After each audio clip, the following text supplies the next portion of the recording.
우리 앞뒤 좌우리 인사합시다. 잘 오셨습니다. 네, 은혜 받읍시다. 우리는 매일매일 약속을 하며 살아갑니다. 오늘도 여러분들 얼마나 많은 약속을 하셨습니까? 또 예배 마치고도 약속을 하지 않으셨습니까? 우리가 이처럼 수많은 약속을 하면서 살아갑니다. 그런데 우리가 하는 약속들 중에 가장 지켜지지 않는 약속이 있습니다. 그게 무엇일까요? 네, 밥 한번 먹자입니다. 식사 한번 합시다 라고 이야기하는데 식사를 합니까? 안 합니다. 근데 여러분, 식사를 안 해도 상처를 받습니까? 안 받습니다. 왜 그렇습니까? 네, 그러니 하기 때문에 그렇습니다. 식사를 한번 합시다 라고 이야기를 해도, 여러분, 식사를 합시다 라고 말하는 사람이 밥을 사야 되잖아요. 근데 밥을 안 사도 또 안 얻어 먹어도 그 약속 때문에 상처를 받지 않습니다. 왜냐하면 지나가는 말로 듣기 때문에 그렇습니다. 그런데 이런 습관이 신앙생활에도 있는 것 같습니다. 우리는 사람에게도 지키지 못할 이 약속들을, 맹세나 소원들을 하나님께도 합니다. 사람에게 하듯 하나님께 대한 약속이나 맹세나 이 서원 또한도 그러려니 할 때가 너무나 많이 있습니다. 내 상황과 처지가 그때와 달라졌기 때문에 그때 하나님께 서원했던 것들, 약속했던 것들은 지킬 수가 없습니다 라고 변명하거나 핑계를 댈 때가 많이 있죠. 그래서 오늘 이 시간 하나님께 대한, 또 사람에 대한 합당한 약속, 서원, 이 맹세를 오늘 본문 중심으로 살펴보고 성경 전체가 어떻게 말씀하고 있는지를 한번 살펴보기를 원합니다. 첫 번째, 하나님께 대한 합당한 맹세는 예배의 한 요소입니다. 여러분, 하나님께 대한 약속, 이 서원, 이 맹세가 예배라고 생각해 보신 적이 있습니까? 대부분 그렇게 생각하지 않습니다. 신명기 10장 20절을 다 같이 한번 읽어보겠습니다. 내 하나님 여호와를 경외하여 그를 섬기며 그에게 의지하고 그의 이름으로 맹세하라 라고 말씀합니다. 여러분, 여기서 어떠한 자세로 맹세하라고 말씀하고 있습니까? 여호와를 경외, 그리고 여호와를 섬기며 여호와께 의지하는 자세로 맹세할 것을 말씀하고 있습니다. 즉, 맹세할 때 여호와 하나님을 증인으로 초청하라고 말씀하고 있는 거죠. 여러분, 우리가 예배할 때 생각해 봅시다. 우리가 예배할 때 한 주 동안 지켜주신 은혜에 감사의 고백을 예배 때 드립니다.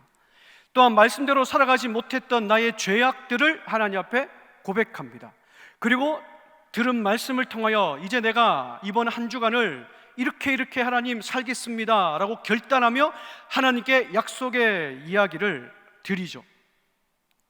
그런데 우리가 예배 때 감사의 고백과 죄의 고백과 이렇게 살겠습니다 라는 그 약속의 고백이 진짜입니다, 진실됩니다 라고 고백하면서 누구의 이름을 부르며 고백합니까? 그렇죠. 우리 습관적으로 고백하는 것이 아니라 여호와의 이름을 부르며 하나님, 내가 이제 이렇게 살겠습니다 라고 고백을 하는 거예요. 그래서 하나님께 드리는 이 맹세는 여호와를 경외하며 섬기며 의지하는 예배적인 요소가 분명히 들어가 있다라는 것을 여기서 말씀하고 있는 겁니다. 즉, 맹세는 하나님의 이름으로 하는 것이기에 거룩해야 되며 그리고 진실되어야 된다라고 말씀하고 있는 것이죠. 그럼 맹세 자체가 거룩할까요? 여러분, 맹세 자체는 거룩하지 않습니다. 그러나 맹세 때 증인으로 초청되시는 하나님이 거룩하기 때문에 그 맹세는 거룩하는 거예요. 고대 성경시대에 맹세를 했던 사람들은 두 팔을 높이 하늘을 들어서 내가 지금 말하고 있는 것들을 주장할 때 선서하거나 하나님께서 나의 증인이 되어 주실 것을 두 손을 높이 들어 선포했습니다. 창세기 21장 23절 24절을 다 같이 한번 읽어보겠습니다. 시작. 그런즉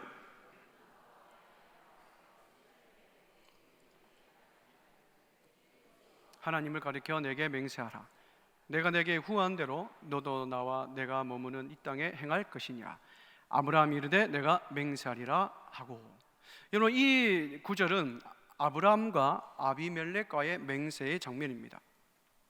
맹세는 이처럼 자신이 주장하는 것이 진실되다, 진리다, 참으로 맞다라는 것을 강조하기 위하여 하나님의 이름을 사용하고 있습니다.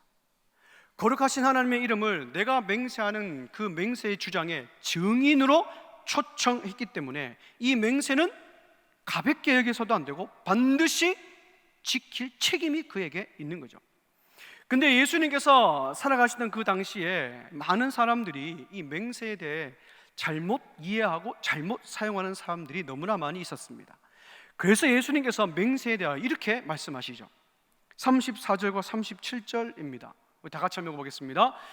나는 너희에게 이르노니 도무지 맹세하지 말지니 오직 너희는 말은 옳다 옳다 아니라 아니라 하라.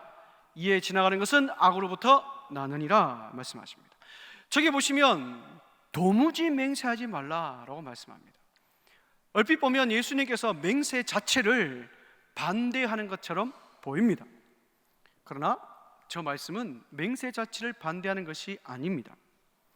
너희가 말하는 것, 옳다고 여기는 것은 정직하게 맞다라고 이야기를 하고 아닌 것은 아니다라고 정직하게 이야기를 해라는 거예요. 즉 너희의 말에 신뢰가 있어야 된다는 거예요. 너희가 조금 전에는 맞다라고 이야기를 해놓고는 뒤돌아서는 아니다라고 거짓말하는 것이 아니라 하나님의 이름으로 맹세를 했다면 그 말에 책임을 지고 신뢰성 있는 사람이 되어야 된다라고 말씀하는 거죠. 사랑하는 여러분, 우리는 예수님을 마음에 모시고 그리스도의 향기를 품고 살아가는 사람입니다. 근데 우리가 신뢰를 주지 못하고 거짓말하며 거짓 위증한다면 우리는 그 맹세의 중요성을 잊어버리고 살아가는 사람입니다. 오히려 우리 때문에 거룩하시고 존귀하신 하나님의 이름이 욕되게 하는 것이죠. 따라서 우리가 맹세를 지킨다는 것은 우리 주변 사람들에 대한 우리 이웃들을 존중할 뿐만 아니라 내가 믿고 섬기는 아버지 하나님을 존중한다는 사실을 여러분 깨달으시기를 주며 축복합니다. 두 번째는 서원을 할 때에 하나님의 이름으로 하되 하나님의 이름을 망령되이 사용해서는 안 된다라고 말씀을 합니다. 신명기 6장 13절을 다 같이 한번 읽어보겠습니다. 내 하나님 여호와를 경외하며 그를 섬기며 그의 이름으로 맹세할 것이라. 하나님의 이름으로 맹세하라고 말씀하고 있어요. 왜 하나님의 이름으로 맹세를 한 것을 강조를 할까요? 거룩하신 하나님의 이름으로 맹세를 했다면 하나님의 이름이 증인으로 초청되기 때문에 그것은 반드시 목숨을 걸고 지켜야 될 책임이 있기 때문에 그렇습니다. 너희가 어떤 약속을 하고 하나님께 맹세를 한다면 그 거룩하신 하나님의 이름으로 사용했기 때문에 그것은 반드시 지켜야 되는 책임이 있는 거예요. 자신의 이익을 위한 수단으로 하나님의 이름을 사용해서는 안 된다라는 거죠. 근데 예수님 당시에 거룩하고 반드시 목숨을 걸고 지켜야 될 이 맹세의 법이 악용되는 사례가 있었습니다. 그래서 예수님께서 마태복음 5장 34절에서 36절에 그렇게 말씀하고 있죠. 우리 다 같이 한번 읽어보겠습니다. 나는 너희에게 이르노니 도무지 맹세하지 말지니 하늘로도 하지 말라 이는 하나님의 보좌임이요 땅으로도 하지 말라 이는 하나님의 발등상임이요 하지 말라 이는 큰 임금의 성임이요 내 머리로도 하지 말라 이는 내가 한 터럭도 희고 검게 할 수 없음이라 되어 있어요. 이 앞에서 맹세나 서원을 할 때는 반드시 하나님의 이름으로 맹세하라고 말씀을 하셨어요. 왜냐하면 거룩하신 하나님이 증인으로 초청되기 때문에 그것은 반드시 지켜야 할 책임이 있는 거예요. 근데 저기에 보면 하나님의 이름이 나옵니까? 맹세를 하는데 하나님의 이름이 나오지가 않아요. 이것은 다른 말로 하면 이런 맹세입니다. 우리가 어릴 때 내기를 할 때에 이렇게 내기하지 않습니까? 너는 뭐 걸래? 그러잖아요. 그냥 나보다 더 큰 존재를 걸잖아요. 나는 뭐 강을 건다. 나는 우리 아버지 이름으로 맹세한다. 아니야, 나는 저 산을 놓고 맹세한다. 아니야, 난 저 태양을 걸고 맹세해. 내 말이 진짜야.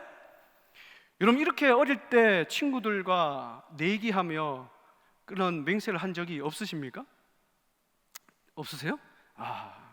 저는 참 많이 했었습니다. 걸자. 나는 저 태양을 건다. 그래요. 이거와 마찬가지입니다. 하나님의 이름으로만 맹세하지 않으면 된다라는 이 잘못된 무책임한 맹세가 있는 거예요. 내가 지금 하는 말이 설득력 있고 진짜라는 것을 증명하기 위하여 아무런 도움이 되지 않는 것들을 가지고 증인으로 내세우고 있는 거예요. 그래서 내 말을 하는 것을 믿게 하기 위해서 하늘을 향하여 땅을 향하여 내가 저 큰 예루살렘 성을 향하여 맹세한다. 아니면 내 머리, 내 생명을 걸고 맹세한다는 거예요. 근데 만일에 여러분 생각해 봅시다. 내가 맹세한 것이 거짓으로 판명이 났어요. 그러면 내가 주장한 그 맹세의 증인들이 내가 했던 그 맹세의 실수를 대신 책임져 줍니까? 태양이 책임져 줍니까? 땅이 책임져 줍니까? 아무도 책임져 주지 않아요. 그래서 예수님께서는 이런 맹세는 하지 말라라는 거예요. 이런 맹세는 헛된 맹세요, 무책임한 맹세라는 겁니다. 그래서 예수님께서 너희가 하늘을 향하여 땅을 향하여 예루살렘 성을 향하여 너희 머리, 너희 목숨 걸고 맹세하느냐? 그 의미를 아느냐? 라고 말씀하는 겁니다. 너희가 하늘을 향하여 맹세하느냐? 근데 오늘 본문 34절을 보면 뭐라고 말씀합니까? 하늘은 내 보좌다 라는 거예요. 즉 하늘을 걸고 맹세하는 것 또한도 여호와의 이름으로 맹세하는 것과 마찬가지라는 거예요. 너희가 땅으로 맹세하느냐? 땅은 내 발등상이다라는 거예요. 그래서 땅으로 맹세하는 것도 여호와의 이름으로 맹세하는 것과 마찬가지다라고 말씀합니다. 저 예루살렘 큰 성을 놓고 맹세하느냐? 예루살렘 성은 큰 임금의 성이라고 말씀했어요. 이런 구약 성경의 큰 임금은 여호와에 대한 호칭입니다. 그리고 임금의 성이라는 것은 예루살렘 성에 있는 그 시온산을 말하는 거예요. 하나님의 임재가 있는 그 거룩한 시온산을 말합니다. 즉, 저 큰 예루살렘 성을 놓고 맹세하는 것 또한도 하나님의 이름으로 맹세하는 것과 마찬가지다는 거예요. 너희 머리로 맹세하느냐? 근데 너희는 너희 머리카락 한 털도 희거나 검게 할 능력이 없지 않느냐? 왜 없습니까? 우리는 내 생명을 주관할 능력이 우리 속에 없는 거예요. 즉 인간의 생명을 주관하는 분은 여호와 하나님이시기에 인간의 생명은 하나님께 속한 거예요. 따라서 목숨을 걸고 내 머리를 걸고 맹세하는 것 또한도 생명의 주관자이신 하나님의 이름으로 맹세하는 것과 마찬가지다. 그걸 여기서 말씀하고 있는 거예요. 그러므로 예수님은 어떤 맹세도 하나님과 관련되지 않는 맹세가 없다는 거예요. 그게 너의 말에 책임을 지고 해라는 거예요. 모든 맹세는 하나님 앞에서 하는 것이므로 맹세를 지키지 않으면 하나님의 이름이 어떻게 해요? 모욕당한다는 거예요. 즉 이것은 십계명의 상계명인 하나님의 이름을 망령되이 일컫는 죄를 범한다는 거예요. 그리스도인이 하는 모든 약속은 하나님을 증인으로 하는 것이기에 거짓 맹세하거나 고의로 약속을 파기한다는 것은 하나님의 이름을 더럽히는 죄를 범한다는 겁니다. 그러니 예수님께서는 나의 이익을 위해 지금 당장 내가 주장하는 것이 진실됨을 증명하기 위해 무책임하고 불가능한 이 맹세는 하지 말라는 거예요. 그리스도인이라면 이런 맹세 없이도 말에 정직함과 신뢰를 주는 삶이 되라는 거예요. 헛된 맹세로 내게 주장하는 것이 아니라 이런 맹세 없이도 그리스도인은 하나님 앞에서 사람들 앞에서 신뢰를 줄 수 있는 사람이 되어야 된다는 거예요. 저 여러분들 하나님의 자녀요 그리스도인으로서 우리의 말에 우리의 행동에 책임을 지는 성숙한 성도가 되야 될 줄 믿습니다. 여기 있는 저와 여러분들은 주변 사람들로부터 어떤 평가를 받고 있는 사람입니까? 저분은 정말 말한 대로 그대로 실천하는 신뢰를 주는 사람이야 라는 평가를 받습니까? 아니면 약속하는 것마다 펑크를 내고 뱉은 말마다 번복을 하며 요리조리 피해 나가는 미꾸라지 같은 사람으로 평가받고 있지는 않습니까? 우리는 신앙과 인격이 묵직함이 있는 그런 성숙한 인격자가 되어 우리를 통하여 하나님의 이름이 높아지기를 주님의 이름으로 축복합니다. 세 번째는 맹세할 때는 정당하며 내가 한 말을 지킬 수 있는 가능한 것만 하나님이나 그리고 사람들 앞에 해야 된다는 거죠. 우리는 종종 이런 말을 많이 합니다. 우리가 인간관계를 하거나 사회생활할 때 가장 많이 하는 말 중에 이 말이 있습니다. 무슨 말일까요? 처음부터 말이나 하지 말지. 이런 말 많이 하지 않습니까? 말은 꿀을 발라놓은 것처럼 그럴듯한데 근데 그 말의 진위를 파악하기 위해서 시간이 좀 지나 좀 들여다보면 더 풍해요. 그러니 책임지지도 못할 말을 처음부터 하지 말지. 그런 말을 참 많이 합니다. 여러분, 그리스도인은 내가 한 그 약속을 지킬 수 있는 여건과 환경이 되는지를 우리는 먼저 살펴봐야 되는 거예요. 아무리 작은 약속이라 할지라도 우리는 그 책임을 가지고 지켜야 되는 거죠. 이런 습관들이 우리 삶 속에 쌓일 때 우리는 주변 사람들에게 신뢰를 줄 뿐만 아니라 그리고 하나님께 영광을 올려드리는 삶을 살아갈 수 있는 거죠. 근데 이런 질문이 생깁니다. 하나님께 약속하고 사람에게 그리스도인으로서 서원하는 것은 반드시 지켜야 되는데 약속을 지키려다 보니까 죄를 짓게 되는 거예요. 여러분, 그럼 어떻게 해야 될까요? 이런 얘기 많이 하잖아요. 내가 너에게만 이야기하는데 비밀을 지켜줄 수 있냐? 이렇게 얘기를 하죠. 그럼 그때 어떻게 답변을 합니까? 우리 사회에서는 뒷담화 문화가 있습니다. 그래서 비밀을 주고받는 사이라면 너와 나는 친한 사이인 거예요. 그래서 내가 너에게만 이야기하는데 너 이 비밀 지켜줄 수 있어? 근데 그 비밀을 들어보니까 죄를 짓게 되는 비밀인 거예요. 약속인 거예요. 그때 여러분, 우리는 어떻게 해야 될까요? 죄를 지어서라도 그 비밀을 지켜야 될까요? 약속을 지켜야 될까요? 여러분, 이것을 가볍게 얘기할 문제가 아니죠. 우리가 이런 이야기를 들을 때 그 내용을 모르기 때문에 섣불리 우리는 약속을 해서도 안 됩니다. 왜냐하면 죄를 지을 수 있기 때문에 그렇죠. 먼저 들어보고 판단하겠다든지 지혜로운 답변이 우리에게 필요한 겁니다. 만약에 우리가 약속한 것이 죄를 지어야 된다면 그것은 반드시 깨트려야 되는 약속입니다. 여러분, 사사기 11장 30절에 40절에 보면 우리가 너무나 잘 아는 입다가 나옵니다. 이런 입다가 하나님께서 전쟁의 승리를 확신시켜 주시기 위하여, 승리를 보장받기 위하여서 하나님께서도 시키지 않은 그 맹세, 그 서원을 합니다. 하나님께서 나에게 승리를 약속해 주시면 내가 전쟁에서 승리하고 돌아올 때 나를 가장 먼저 맞이하는 그 사람을 내가 하나님께 바치겠습니다 라는 그 서원을 하나님과 사람들 앞에서 약속을 해버립니다. 그런데 전쟁에 승리하고 돌아왔을 때 누가 가장 먼저 이 입다를 맞이합니까? 무남 동료인 외동 딸인 그 딸이 입다를 맞이하러 오는 거예요. 결국 입다는 그 자신의 딸을 하나님께 바치지 않습니까? 그래서 우리는 이렇게 이야기합니다. 입다의 손을 보고 약속한 것은 반드시 지켜야 되는구나. 여러분, 그렇게 생각해서는 안 됩니다. 여러분, 하나님께서는 입다의 맹세처럼 인간을 바치는 맹세, 그 서원을 원치 않으시죠. 하나님의 형상을 담은 이 인간이 인간을 만드신 하나님께 어떻게 그 사람을 바칠 수 있을까요? 그럴 수 없는 거죠. 따라서 입다는 자신의 잘못을 철저히 깨닫고 하나님 앞에 회개함으로 자신이 잘못된 서원과 맹세를 했다는 사실을 하나님과 사람들 앞에 고백하며 그 약속과 서원을 깨트려야 되는 거죠. 과거에 제가 신학교 학부를 다닐 때 종종 이런 사람들을 많이 봅니다. 이런 친구들을 많이 봤습니다. 자신이 가는 길에 대해 상당히 수동적이고 피동적이고 비관적인 신학생들이 참 많이 있었어요. 그래서 물어봅니다. 너 왜 그러냐? 수업도 안 들어오고 왜 그렇게 삐딱하냐? 물어보니까 뭐라고 그럽니까? 내가 이 길은 내 길이 아니라는 거예요.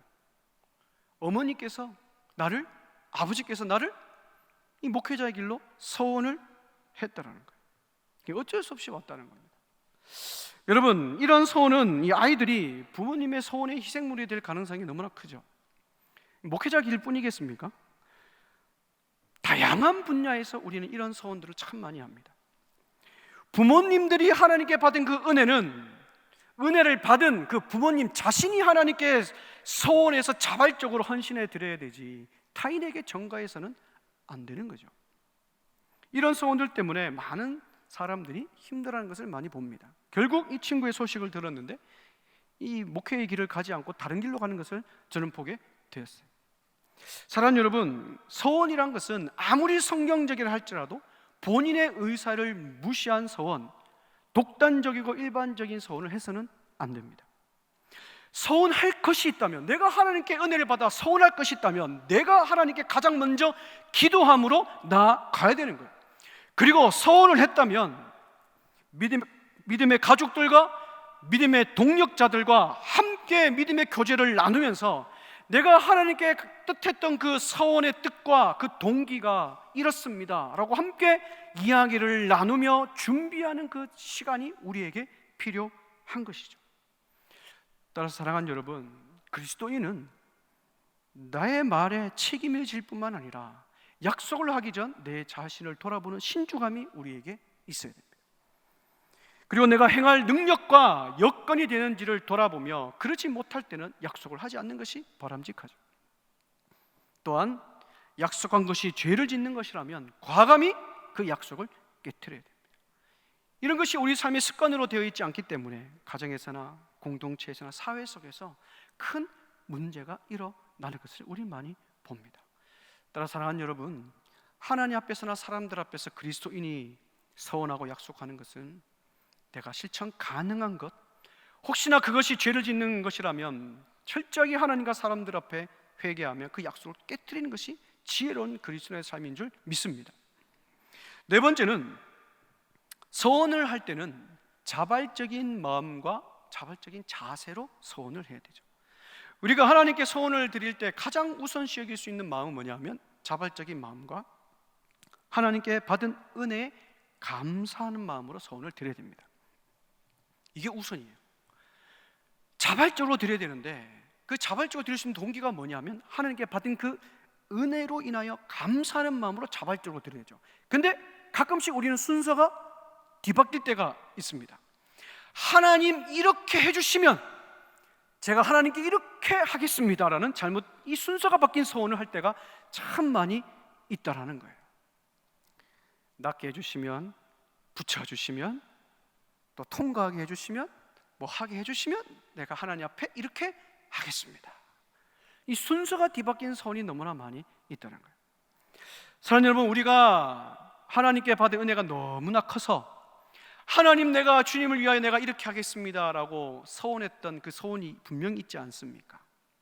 그 서원 지금도 여전히 묵묵히 지키며 순종하며 그 서원의 자리를 지키고 있습니까? 제가 짧은 기간이지만 이 목회를 하면서 잊을 수 없는 한 분이 계세요. 새가족 분이었는데 참 그분을 뵐 때마다, 예배 때 영광송을 할 때마다 눈물을 흘리며 또 목장에서나 또 차량 운행으로 정말 새신자가 어떻게 이렇게 할 수 있을까라고 생각할 정도로 너무나 많이 자발적으로 기쁜 마음으로 헌신을 하는 거예요.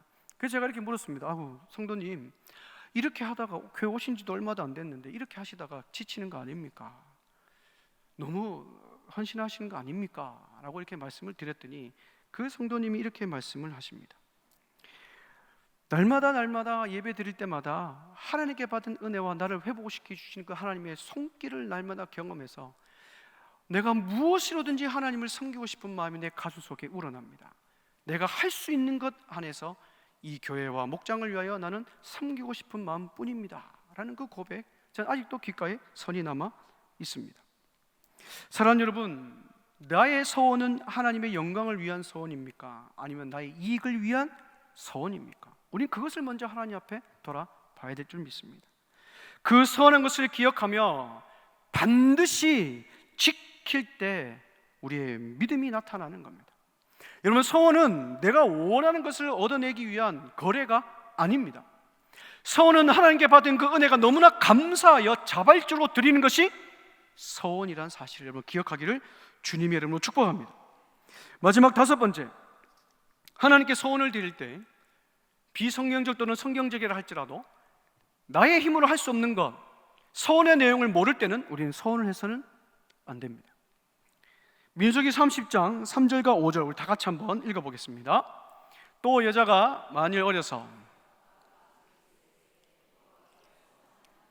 스스로 결심하려고 한 일이 있다고 하자, 그러나 그의 아버지가 그것을 듣는 날에 허락하지 아니하면 그의 서원과 결심한 서약을 이루지 못할 것이니 그의 아버지가 허락하지 아니하였은즉 여호와께서 사하시리라. 여러분, 서원한 것은 여호와의 이름으로 하는 거기 때문에 반드시 그것은 목숨을 걸고 지켜야 됩니다. 자발적인 마음으로 지켜야 되죠. 그런데 오늘 저 본문에 나오는 미성년자가 하나님께 서원을 한 거예요. 이 서원이 무슨 내용인지도 모르고 어떤 책임이 따르는지도 모르고 그저 받은 그 감동과 은혜가 어떤 계기 때문에 미성년자인데도 불구하고 서원을 해버렸어요.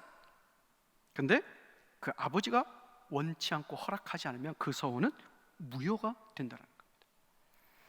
즉 독단적이고 일방적인 서원을 해서는 안 된다는 거예요. 왜냐하면 그 서원이 가지는 그 책임이 엄청나게 크기 때문에 그래요. 그래서 서원 한번 잘못하게 되면 그 당사자뿐만 아니라 많은 사람들이 피해를 겪기 때문에 그렇습니다. 따라 사랑하는 여러분, 부모님과 신앙의 멘토들과 충분한 기도 가운데 시간을 가지면서 내가 일평생 하나님 앞에 나아가면서 살아갈 때에 하나님께 온전히 드릴 수 있는 소원이 무엇인가, 그것을 준비하며 살아가는 것이 우리에게 필요한 줄 믿습니다. 말씀을 정리하러 갑니다. 사랑하는 여러분, 하나님 앞에서나 사람 앞에서 하는 모든 그리스도인이 하는 맹세는 하나님의 이름으로 하나님 앞에서 하는 것이기에 우리는 반드시 신중해야 됩니다. 그리고 맹세를 했다면 죄의 여부를 판단하여 혹시나 나로 인하여 하나님의 이름이 모욕되지 않을까, 우리 날마다 그것을 신경 쓰며 살아가야 될 줄 믿습니다. 또 하나님께 드린 서원도 받은 은혜에 대하여 감사하는 마음으로 자발적으로 드려야지, 우리의 필요를 위한 서원이라 할지라도 그것이 하나님의 영광을 위한 서원이 되어야 될 줄 믿습니다. 그리하여 우리의 말이나 행동을 통해 믿는 성도들뿐만 아니라 믿지 않는 성도들에게 신뢰를 주며 우리를 통하여 하나님 아버지의 이름이 더 높아지는 그런 삶을 살아가시기를 주님의 이름으로 축복합니다.